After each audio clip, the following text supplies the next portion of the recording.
McClatchy is reporting on how Trump is affecting veterans in a negative way with some of his executive orders.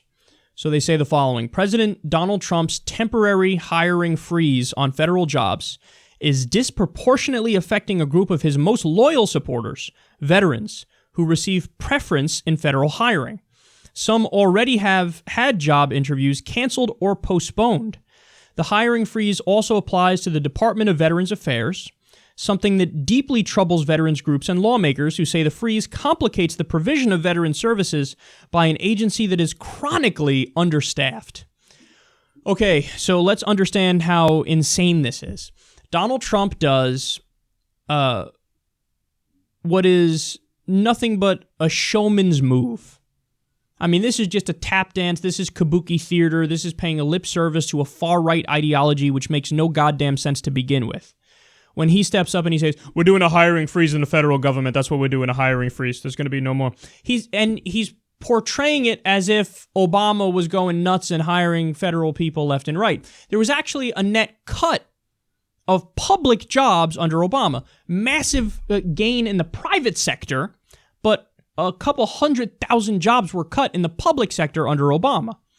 So now that's something Republicans should love. But since he's Obama, they're never going to give him credit, even when he does their policies. So Trump comes in, acts like there's this epidemic in the government, that there are too many government jobs. Hiring freeze. We're not hiring anybody else at the government. That's what we're doing.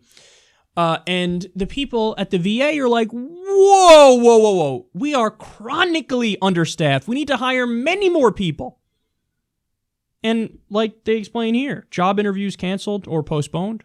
They're like, what's going on here? Meanwhile, Trump's out there talking about, the veterans are so tremendous, believe me. Anyway, let's understaff our VA hospitals, make it a worse situation for everybody there, and make it a worse situation for the veterans who would be hired because they get preference when it comes to hiring them.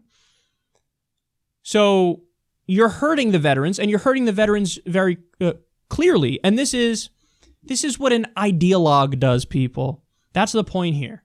This is when your philosophy, in theory, overrides the practical, empirical reality of its effects. So you don't care about the practical and empirical reality. It doesn't matter to you. You're going to live in your pie-in-the-sky, ideological, philosophical world and not care about the real-world consequences. And this also reminds me of his idea, which he repeated multiple times on the campaign trail. We're going to ban all new regulations, and we're going to cut, for every new one that's added at some point, we're going to cut 2. Why come up with arbitrary limits and numbers on regulations? So, and he said he wants to do a freeze on regulations. Well, then what happens when there's a new chemical that we find that's poisoning the water supply in Kansas, let's say, and you need some new regulations to stop it because it's caused by some industrial runoff into the reservoir. But we just banned all new regulations, so we're not going to do it because we banned all new regulations. But why is your theoretical idea, your philosophical idea, your ideological idea overriding the reality in the world? That's crazy. That's backwards. That's silly. That's ridiculous. That is fundamentally unscientific. But then again, I'm saying that as if we should be surprised that Trump is being unscientific when this is a guy who repeatedly claimed that vaccines cause autism, and experts around the country rolled their eyes and said, that's the dumbest fucking thing I've ever heard in my life. He doesn't believe in climate science either. Calls it a Chinese hoax that climate change is happening. So this is dangerous.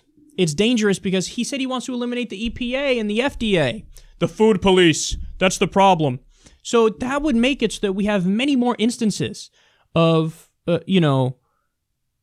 disease and viruses in the food supply. If you're going to, kneecap the ability to do regulation to keep our food safe, I got news for you. It's not going to be an anarcho-capitalist utopia where magically somehow the food is more safe when you take away the regulators who look for safety.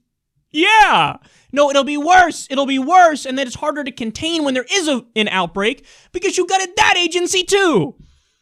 So it's extremism. There's no other way to put it. It's extremism. This is an extremist who's taken over the White House. He's letting ideology override reality. You're doing a hiring freeze when some government agencies need to hire more people, and you want to do a regulation freeze, which would be an unmitigated disaster.